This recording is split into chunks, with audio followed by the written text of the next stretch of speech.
What up, though, people? It's your man's Detroit City. Thank you for joining me at the Villian Podcast. The Villian Podcast. Remember, people, you can get with me at It's City Baby. It's City Baby on Instagram and also on Twitter at It's City Baby, all one word. Hey, I'm back home in Detroit. I'm sitting here with a very, very special guest, my first guest ever.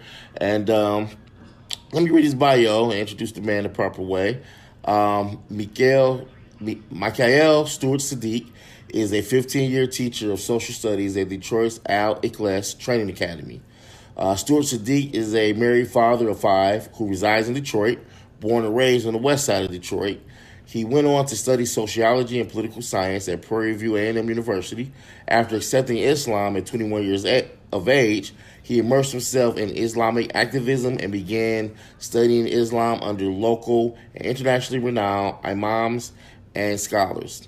He is the president of Al Aqaba Islamic Community Center in Detroit, a police chaplain, a member of Michigan Muslim Community Council Imams Committee, and is involved in several community service projects and activities. Stewart Sadiq is known for his real but sophisticated lectures and writings on minority and youth issues.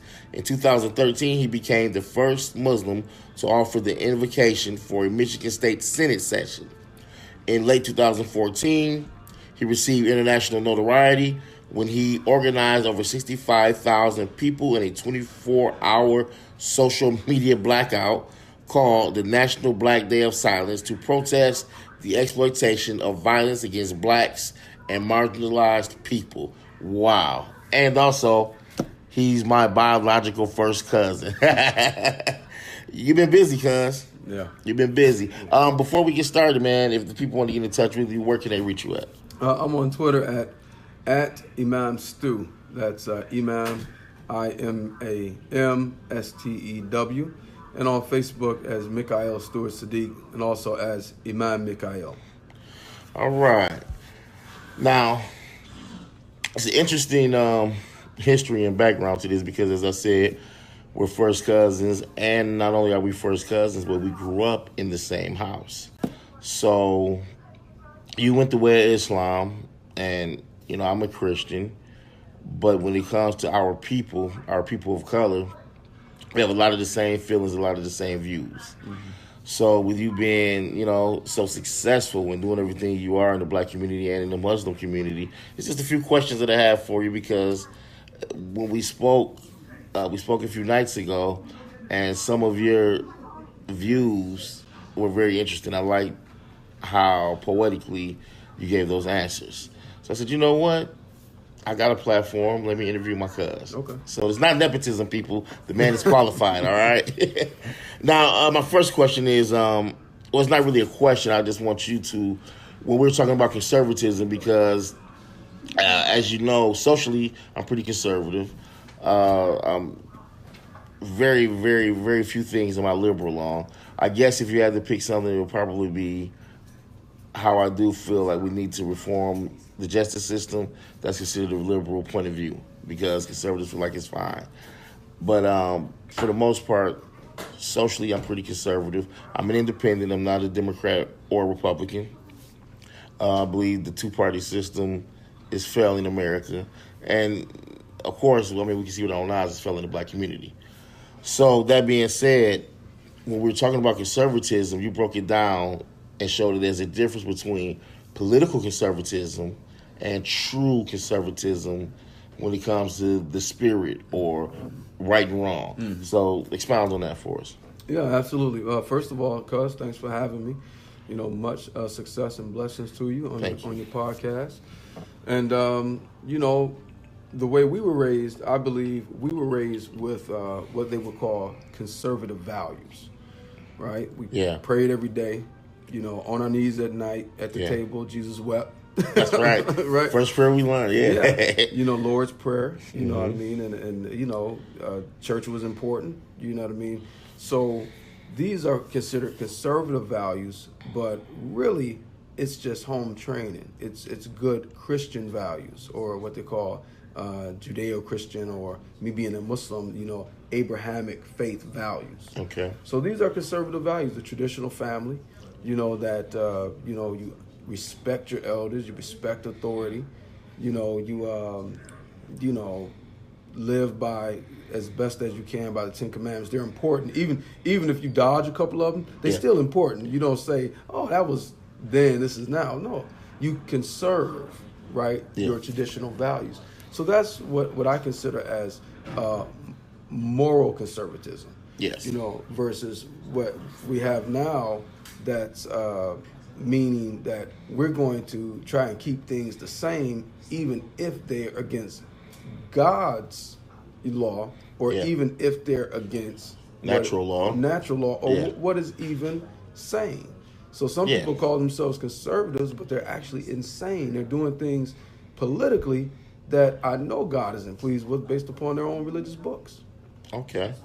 Now, also when we talked about it, you mentioned the phrase, one of my favorite phrases, critical thinking. Mm-hmm. Why do you feel we've seen pretty much an absence, especially in young people, the millennials? I spoke with the teacher. I thought it was because the schools were breaking down critical thinking purposely.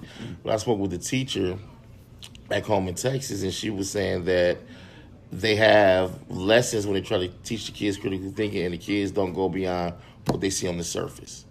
So it's not the schools that's doing it. It's something. What do you feel? Is it too much TV watching now? Is it too much game playing? Too much on technology? What do you feel it is that's destroying critical thinking? I think it's a mixture of all those things you said. The very short attention span, and also patience. Yeah. It used to be parents would start teaching children patience early on. Yeah. Nowadays they're teaching people to allow your children to throw a tantrum. See, you have infant tantrums, you have toddler tantrums, and then you have adult tantrums. Adult tantrums manifest themselves in the form of road rage. Yes. Right? You have a car accident, somebody got to get shot. You're like, what? We just had an accident. Mm-hmm.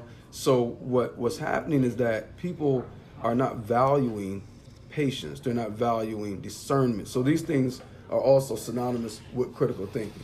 There's also a term called metacognition, right? To think about your thinking. Yes. Metacognition. So not only am I thinking, because God has blessed us all with the ability to think at different capacities, but once you take time, look before you leap, you know what I mean? Then you can even look at how you raising your family. You can look at how you relating to your neighbors. Right. What kind of professional are you? Was that right, what I said? How'd that sound? You know what I mean? You're always thinking about you. Yeah. So do you feel like, can we save it? Can we save critical thinking in America? Yes, we can. I'm optimistic about that. I'm more of a realist. You're optimistic about everything. I'm more of a realist, because if something just stank, I look at it like it is. And, man, that's messed up. Right. But I think we can, but we have to start. We have to be like I always tell myself. I tell myself this and tell my children. You have to be a partner in your programming. Okay. Right? Yes, definitely. Right? Because yes. we're all getting programmed. Yes. We're all inundated with all kind of stuff. And a lot of things we're trying to fix hadn't even started in our grandparents' lifetime. Right. This has been millennia in the works. Mm-hmm. There's people that sat down at these tables 200 years ago and decided how things would play out in their best interest right now today. Yeah. And where we would be right now today. Exactly. So we have to start thinking, have a long view. So what I do with my children, man, we used to have something called Baba Boot Camp.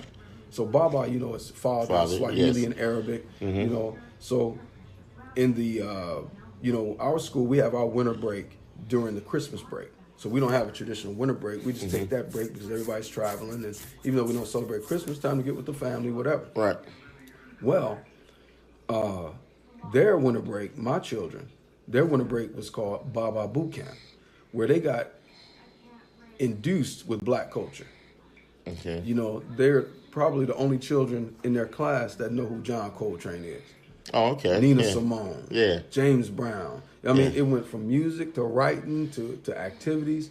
And I did this, my wife and I, maybe about 5 years straight when they were young. We just stopped this year because they're so woke now. We don't want to just drive them crazy. Yeah. I hear you. They're too woke. And you get them started. You set the flame, and then the fire's in them. Yeah. So they got the fire in their belly now. But we got to program them. Yeah, we do. We have to reprogram ourselves. We have to be willing participants in our programming. Yes, we do. Now, this question is a hot button question.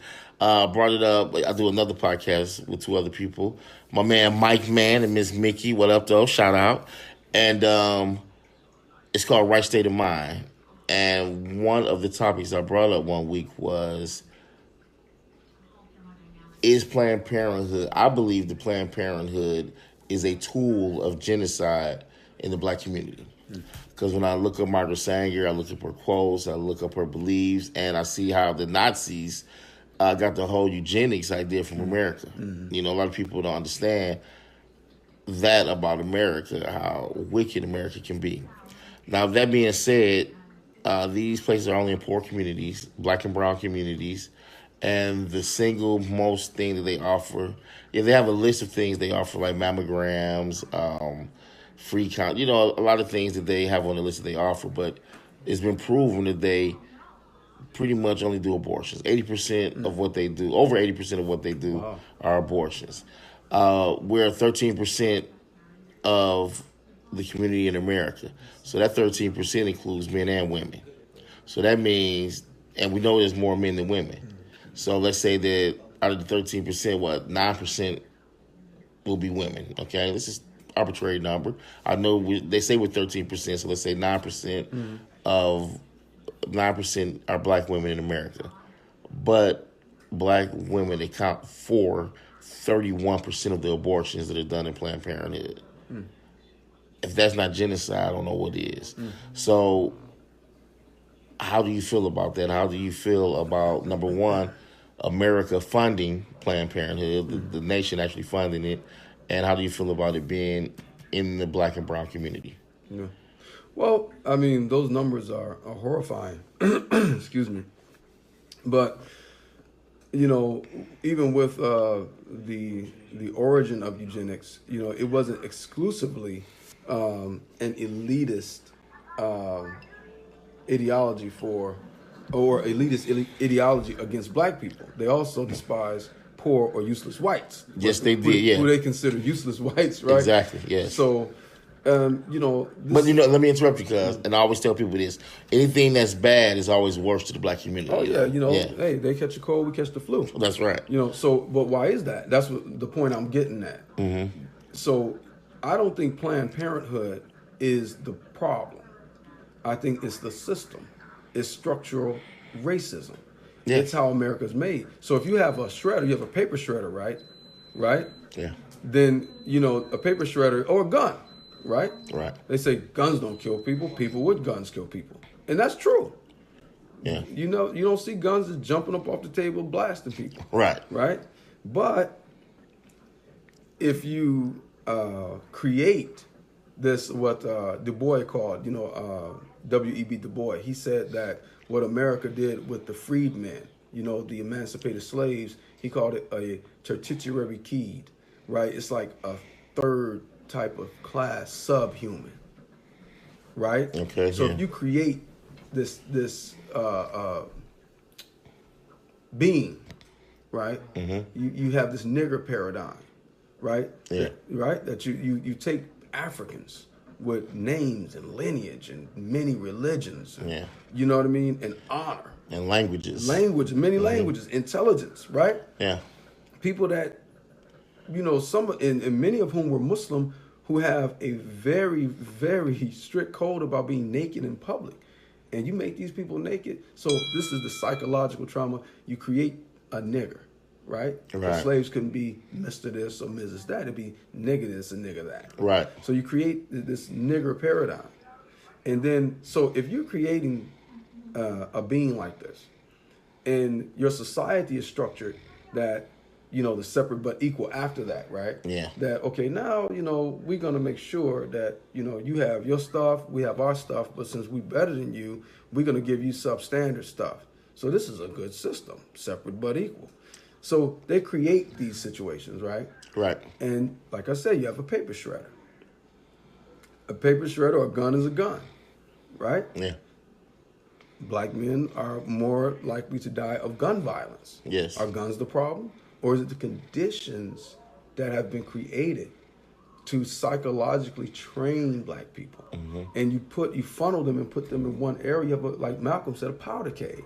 Mm-hmm. There's something bound to happen. Yeah, and that's, I believe that it's the whole mind state. So it's more of a problem with the gun. So with abortion, no one's dragging black women to the in droves to the abortion clinic. Yes. There's no one's putting more pressure on black women to get abortions more than they're putting pressure on white women. Yes.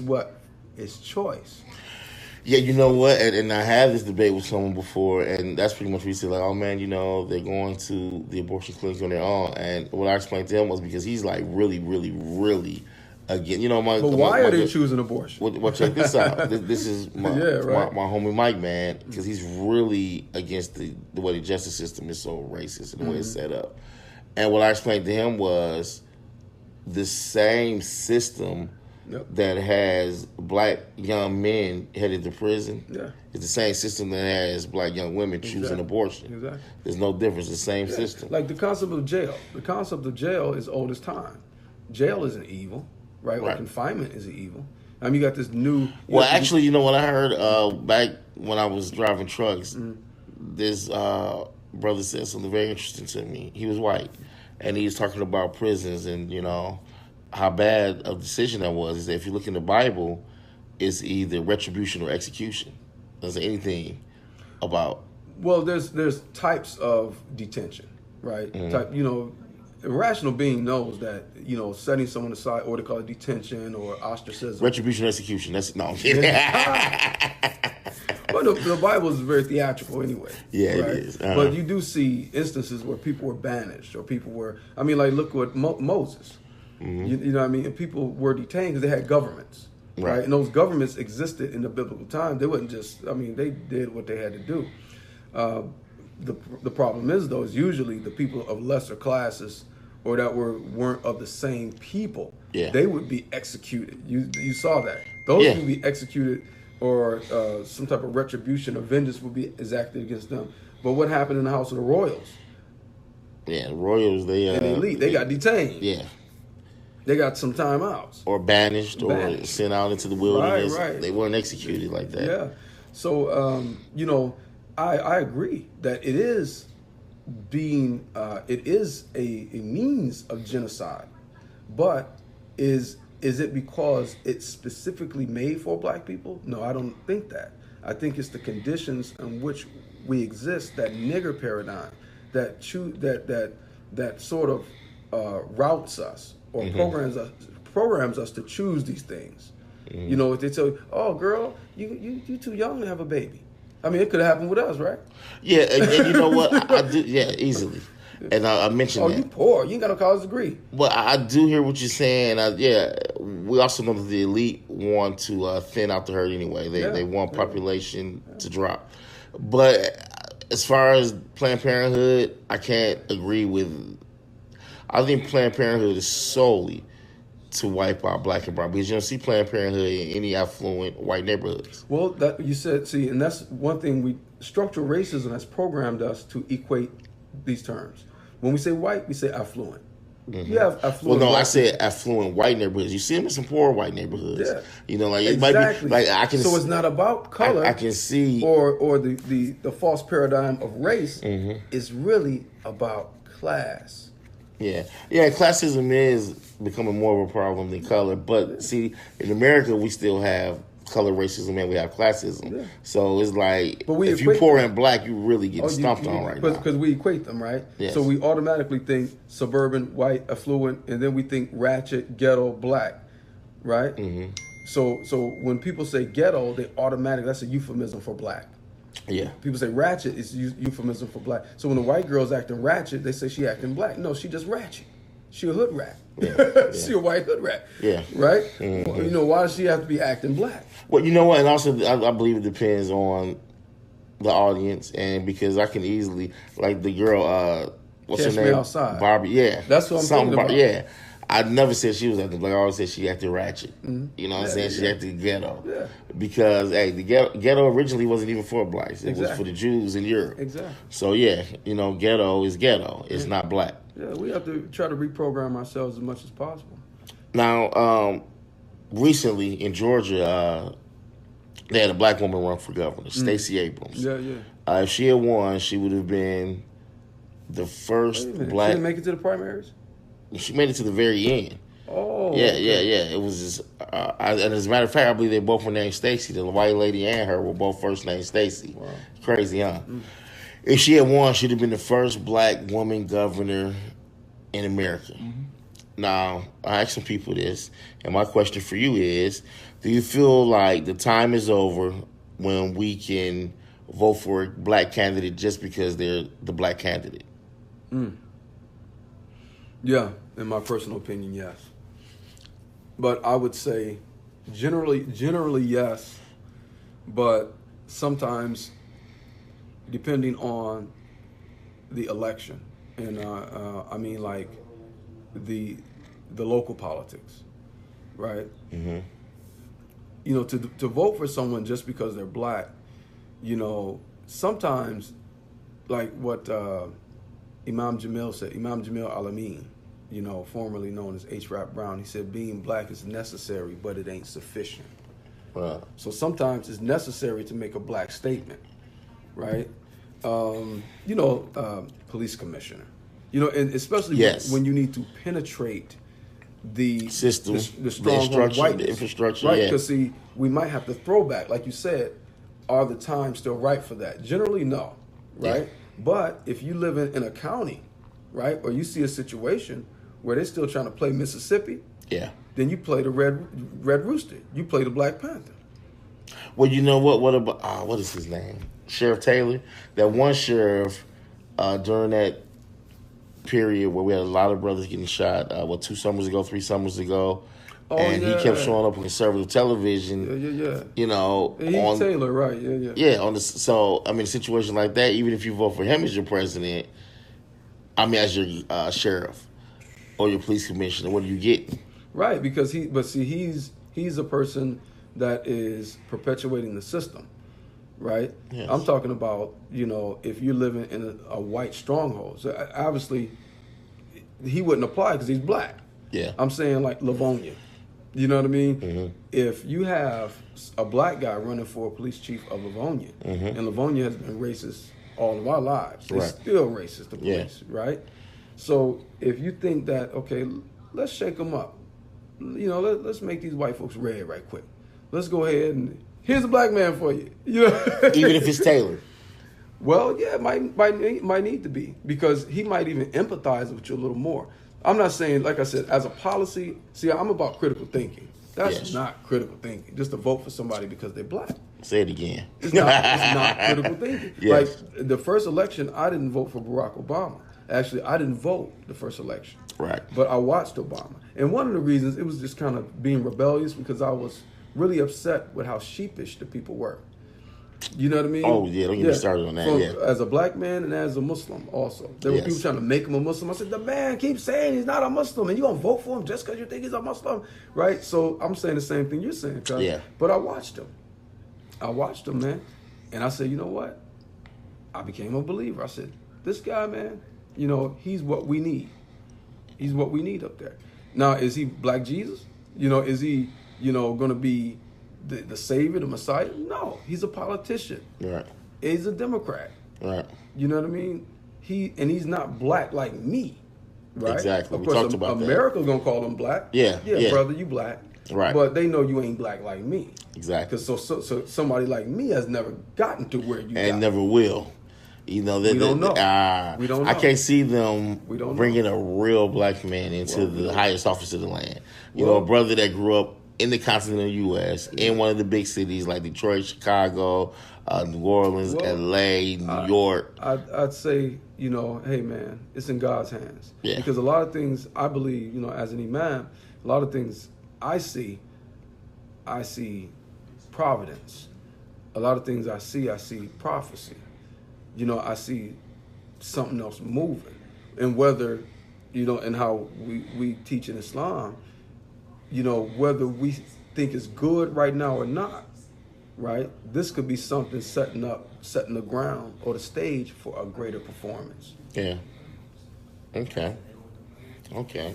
Now, because you know that I'm not into victimology at all. Mm-hmm.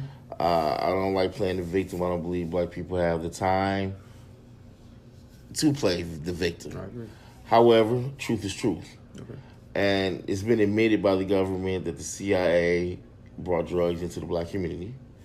I saw a documentary on Chicago, and the brothers were talking about how a bunch of kids ran up to them and was like, hey, security guns in the back. They run out to the alley, security guns in the alley. When I was a teenager, I knew a dude that can get you anything. He can get you any type of gun. He can get you a grenade. So this young brother, he was like in his mid to late teens. There's no way that he had the power to bring a grenade into the hood. No way. So it's obvious that the government is bringing drugs and weapons into the black community. Yeah. So it's been proven. Yeah. Yeah. I mean, it's known. So they do this, and then you have substandard school systems. They don't put the energy into the schools and funding. And they don't put the funding. Look what the teachers going on right now. Yeah. So with all that being said, they're creating the monster. Mm-hmm. And then they want to step back and be like, oh, man, they're so thuggish. Oh, the black community is so much violence and negativity in the black community. What's going on? This is what the conservatives scream on their shows. But you created this monster. How do you feel about that game? It's a game that they play.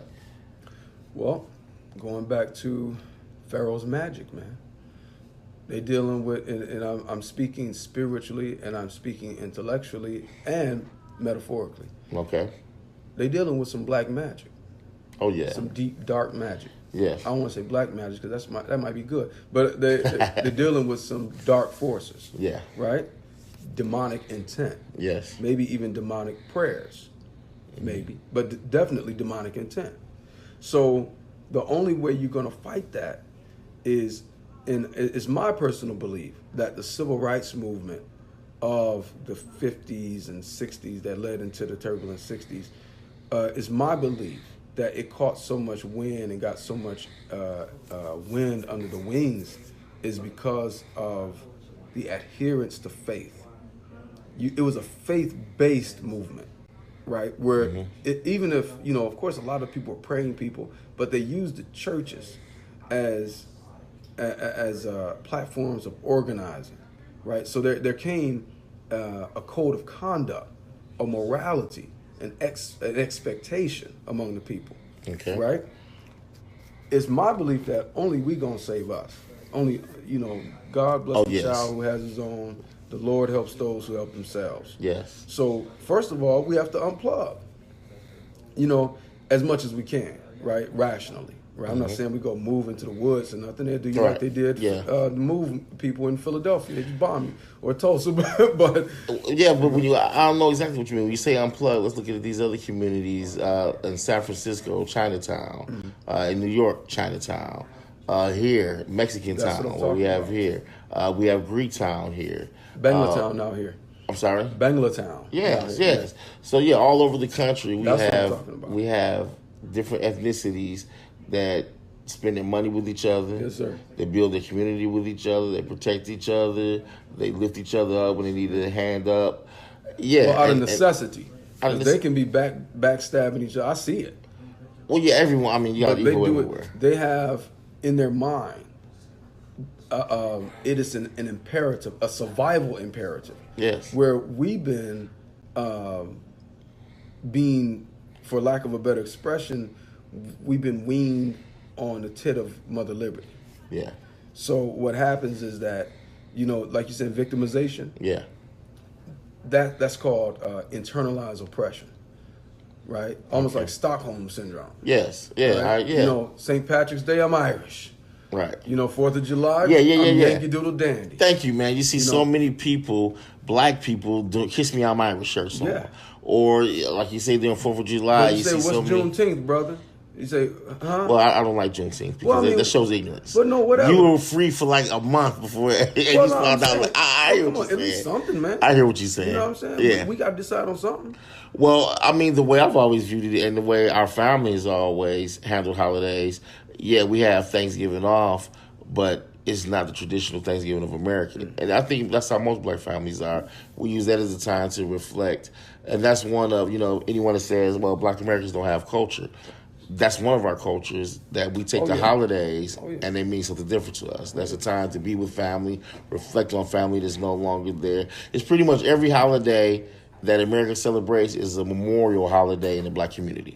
That's deep. It's like we have several memorial holidays throughout the year. I wonder why we need so many. Hey. Right. Now, I got one more question for you, cuz, and we can shut it down. When,